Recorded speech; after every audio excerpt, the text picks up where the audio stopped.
muito bem-vindo, seja muito bem-vinda. Que bom que você chegou até aqui.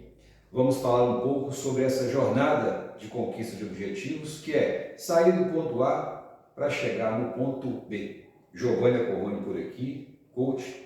Te peço desde já que se inscreva no nosso canal para receber conteúdos como esse, na área de desenvolvimento pessoal e na área de desenvolvimento profissional. E ao final, certamente, fazendo sentido para você, que compartilhe, comente, deixe suas dúvidas, sugestões. Mas bora lá para o 4, bater um papo muito bacana sobre a questão da procrastinação e a saída do ponto A até o ponto B, fazendo o que tem que fazer. Olha só,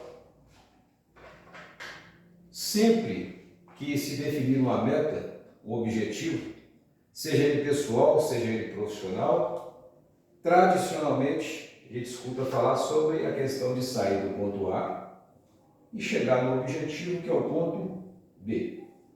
Até aí, tudo bem, nada de novo embaixo do sol.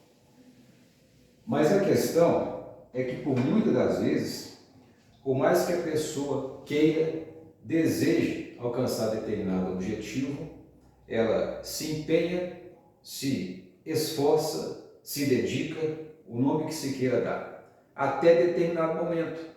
E depois disso ela acaba procrastinando, ou seja, enrolando, empurrando com a barriga, deixando para depois.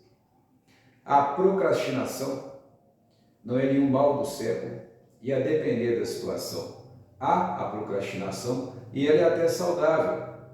A questão é o que se deve de fato fazer e o que de fato se deve deixar para depois. Cada caso concreto é que vai dizer. Só que, quando se fala de conquista de objetivo, não dá para procrastinar. Tem que sair do ponto A e chegar, de fato, no ponto B. Só que, pela questão da procrastinação, a pessoa vai até determinado momento e depois ela se desvia dessa rota, desse objetivo pretendido, que é o ponto B. Só que hoje aqui, de forma reveladora, trazendo para você um conhecimento que tem total potencial para mudar a sua vida em termos de conquista de objetivos, em termos de conquistas de situações de ordem pessoal e profissional. Primeiro ponto é que qualquer que seja o objetivo pretendido, pessoal ou profissional, ele guarda relação sempre com a autoimagem. A imagem mental, a imagem emocional que a pessoa faz de si mesma. E não aquela imagem pura e simplesmente vista no espelho. A questão é mais profunda, vai muito mais além. Tá, Giovanni? E o que eu faço então para resolver isso? Primeiro ponto, se o objetivo que você pretende, que é de fato a sua autoimagem, porque a pessoa que sai do ponto A tem que encontrar no ponto B, no objetivo conquistado, a sua própria autoimagem. Só que se não houver coincidência no ponto de saída e ponto de chegada, ponto A e B, autoimagem saindo e autoimagem chegando, a tendência é procrastinar. Mas como se forma a nossa autoimagem e qual o caminho então para poder alterar, adequando a autoimagem ao objetivo pretendido? Bora lá, passo a passo, ponto por ponto. Primeiro, a nossa mente, que não é o cérebro, a nossa mente até os 6, 7 anos de idade, ela pode ser considerada como um semicírculo, uma taça aberta, uma caixa aberta. Até os 6, 7 anos de idade, através dos 5 sentidos, visão, audição, tato, paladar e olfato, informações chegam na mente subconsciente. Conceitos sobre religião, política, futebol, formas de se vestir, de se relacionar com as pessoas, percepções sobre o mundo e percepções sobre a própria pessoa, a depender do ambiente em que a pessoa cresce. Dependendo do ambiente em que a pessoa cresce, ela tem certas percepções a respeito do mundo, ela aprende, ela é treinada, mesmo que não de uma forma intencional, por pais, educadores, instituições, mas ela aprende a perceber o mundo e a si mesma de determinada forma. Ela cria a imagem de si mesma, não a imagem vista no espelho, mas a imagem emocional. E aí, já pode vir a pergunta, então traduz para mim, explica para mim o que seria emoção, qual a diferença com sentimento e emoção. Eu vou deixar fixado aqui no primeiro comentário um link para te direcionar para lá, para que essa aula não fique muito extensa. Lá nós temos uma aula que trata especificamente da diferença prática entre sentimento e emoção. Mas a mente subconsciente, que é emocional, é que guarda essa memória, essa autoimagem. Inclusive, as nossas memórias no subconsciente, muitas das vezes, são memórias das quais nós não nos lembramos conscientemente, mas atuam na nossa vida, no nosso dia a dia, nos direcionando para determinados objetivos. Essas informações que chegaram até os 6, 7 anos de idade, inclusive a autoimagem, elas ficam fixadas no subconsciente, sendo que a mente, depois desses 6, 7 anos de idade, fecha então o ciclo. Então, na mente emocional ou subconsciente estão as percepções sobre o mundo e a percepção sobre si mesmo. Nós temos também a mente consciente ou racional e nós temos aqui a chamada mente analítica. Então, se a pessoa cresceu num ambiente em que ela, sendo exposta a certos comentários de adultos, pais, educadores, o que ela viu na TV, o que ela percebeu com os coleguinhas, se ela cresce com uma autoimagem, no sentido de que ela não tem a capacidade, por exemplo, a desenvoltura de falar em público, talvez ela não se lembre, por exemplo, de qual fato ou quais fatos geraram essa autoimagem que ela faz de si. Talvez ela não se lembre do fato, mas o impacto emocional, o impacto sentimental, a cicatriz emocional vai ficar mantida.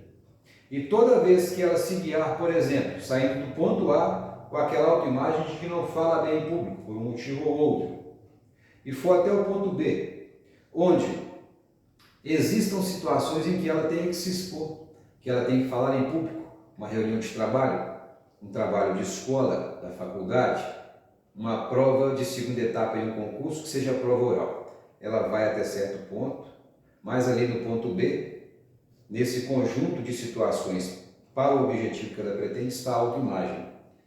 Essa autoimagem aqui, se ela não estiver adequada no ponto B, ou seja, se ali no ponto B não tiver aquela pessoa que fala bem em público ou tenha desenvoltura, ela vai até certo ponto e depois ela desvia desse ponto B.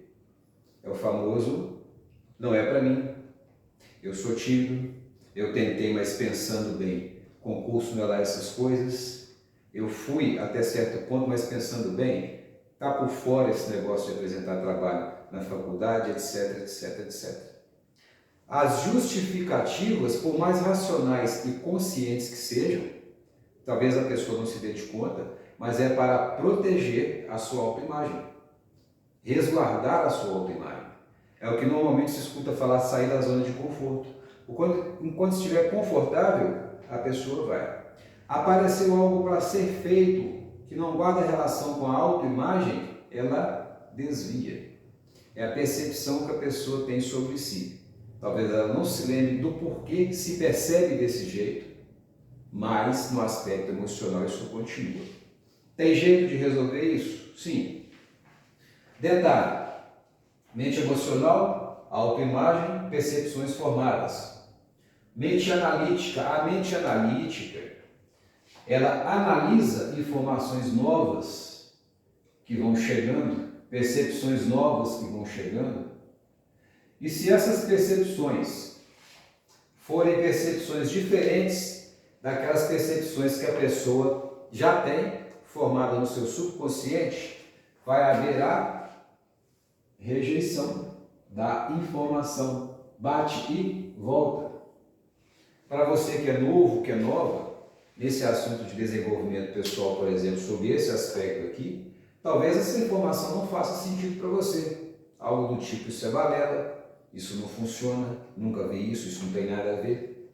Mas a questão não é o que você tem para sustentar que não acredita nisso aqui. Porque o que importa é o que você acredita e não o que você não acredita. O que você não acredita não muda nada. Porque nós não enxergamos. A pergunta é a seguinte: você acredita no que vê ou vê o que acredita? De acordo com os nossos paradigmas e a própria autoimagem e percepção do mundo, nós vemos aquilo em que acreditamos. Então, o primeiro ponto é passar a ter um olhar diferente e entender que isso também é uma verdade. Só que como os paradigmas, a autoimagem, as percepções do mundo vão se formando através de repetição, de tanto os nossos 5 sentidos físicos, nessa fase de 6 até 7 anos de idade, e percebendo o mundo, você consegue alterar a sua concepção, por exemplo, passando a acreditar nisso, que eu estou te passando aqui, através da repetição. Assistindo a esse vídeo por várias vezes, fazendo as suas pesquisas a respeito de mudança de paradigma, porque hoje em dia o que mais tem é informação na internet. Nós temos o método AFP, Atenção, Foco e Prática. Vou deixar também o link aqui no primeiro comentário para que percebam lá de maneira mais profunda o que a gente está passando aqui. Mas, porque lá eu faço uma pergunta, se a pessoa navega ou boia na internet. Porque o conhecimento tem de sobra. Mas a questão é, a pessoa está focada, quando ela faz uso da internet, ela de fato está navegando, está indo de um ponto ao outro de forma consciente e intencional, ou está se deixando levar, por assim dizer. Então o que vai acontecer? A autoimagem, formada no subconsciente, a mente analítica é a que analisa as informações que estão chegando. Se não estiver de acordo com o que a pessoa acredita, ela resolve. Então ela acredita da política de certa forma, em relacionamento de certa forma, em receber dinheiro de certa forma, acredita sobre si de certa forma, mesmo que subconscientemente. Se vê uma informação diferente daquilo que ela acredita, ela rejeita. Talvez ela racionaliza e justifica de forma consciente para não fazer algo diferente. Então ela vai procrastinar. Só que a procrastinação é um hábito inconsciente, subconsciente, por causa da autoimagem. Beleza, Giovanni? Muito bom, me explicou. Agora me conta, como é que eu faço então para adequar a minha autoimagem, já que ela está no meu subconsciente, em relação ao ponto B, ao objetivo. Já que a autoimagem saindo tem que ser a autoimagem de chegada. Já que tudo que nós conseguimos até o presente momento tem relação com a nossa autoimagem, que é resultado diferente, autoimagem diferente, se perceber de forma diferente. É simples? Sim, mais fácil nem tanto. Por quê? Porque cerca de 95% das nossas decisões são subconscientes, são no piloto automático. Mas nós temos 5% de consciente, de racional, para fazer essa alteração. Existem 2 momentos em que o Criador deixou para a gente que existe a possibilidade mais fácil de entrar com novas informações no subconsciente, que são os estados de sonolência, logo de manhã ao acordar e à noite um pouco antes de cair no sono. Porque nesse estado de 6, 7 anos de idade, como a mente é um ciclo, uma taça aberta, o nosso cérebro, que vibra em frequências, em ondas, ele está na onda teta. E nós temos pela manhã, ao acordar, e logo, um pouco antes de dormir, esses 2 espaços esses gaps, esses buracos na mente analítica, que ela fica menos vigilante. O estado de onda teta. É ali que nós conseguimos, de forma intencional, entrar com novas informações. Mente fechada na totalidade. A mente analítica, que guarda, vigia, protege todas aquelas suas e minhas verdades, inclusive a nossa autoimagem, ela está vigilante o tempo todo para não deixar que a informação nova venha e não tenha nada a ver com o que se acredita. Mas naqueles estados de sonolência, abre-se aqui, ó, um gap, um espaço, um buraco, nesses estados de sonolência. Aí você consegue entrar de forma repetida, fazendo sempre de novo, através dos 5 sentidos, visão, audição, tato, paladar e olfato, a entrada de novas informações. Olha só, Giovanni, como é que eu faço? Logo pela manhã e à noite antes de dormir, usar os meus 5 sentidos para criar uma nova autoimagem.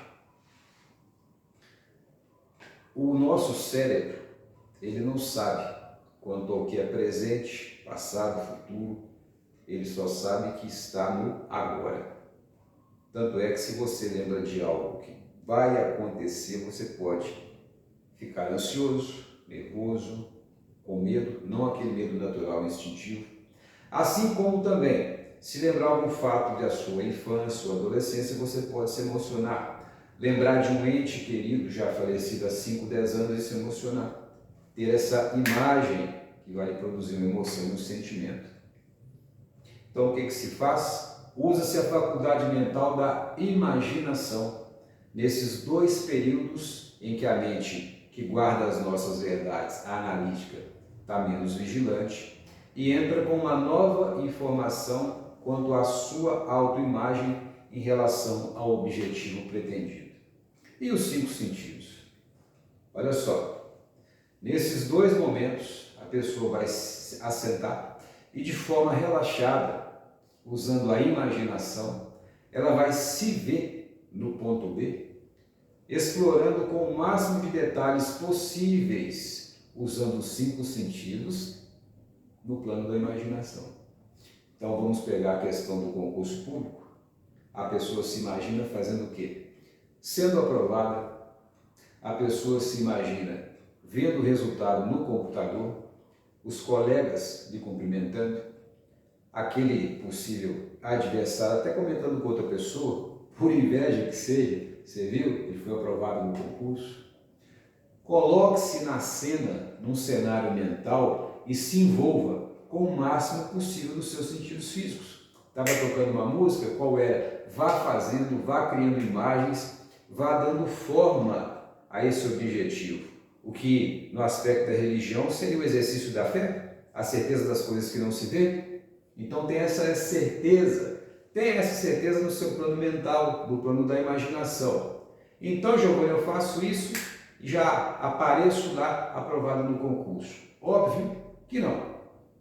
Além desse aspecto de impregnar no seu subconsciente uma nova autoimagem de uma pessoa que foi aprovada, está sendo cumprimentada, viu o resultado, percebeu toda a cena, isso gera em você uma nova autoimagem, um aspecto emocional diferente que vai te manter na rota para chegar nessa autoimagem, a mesma do ponto A, adaptada, melhorada. Bacana? Só que, além disso, você tem que fazer o que tem que fazer. No aspecto prático é eliminar distrações, fixar horários para cumprir suas tarefas, metas, se é o concurso público, estudar quanto tempo, qual matéria, em qual mais vai se empenhar, fazer no plano físico o que tem que fazer, porque disciplina é que é de fato liberdade. Você se disciplina, mantém essa imagem, porque você vai firme, seguro e confiante nesse sucesso que será constante. Para não alongar demais o vídeo, não ficar cansativo para você, eu termino por aqui. Mas no método AFP, inclusive de experimentação por 7 dias de forma gratuita, mas após os 7 dias o acesso é vitalício, nós temos todas as técnicas, todos os detalhes e as chaves para explicar a diferença entre mente e cérebro sob o aspecto prático. É um treinamento de ordem prática, paradigmas de maneira bem didática, também explicado nos 7 dias, e uma série de outros assuntos que guardam relação com mudança de paradigma, já que a autoimagem está no paradigma e serve para qualquer circunstância, qualquer meta, qualquer objetivo, porque guarda relação com a sua autoimagem. Bacana? Compartilhe, comente, se inscreva, ajude-nos a ajudar. Sucesso, beijo no coração e até o próximo vídeo.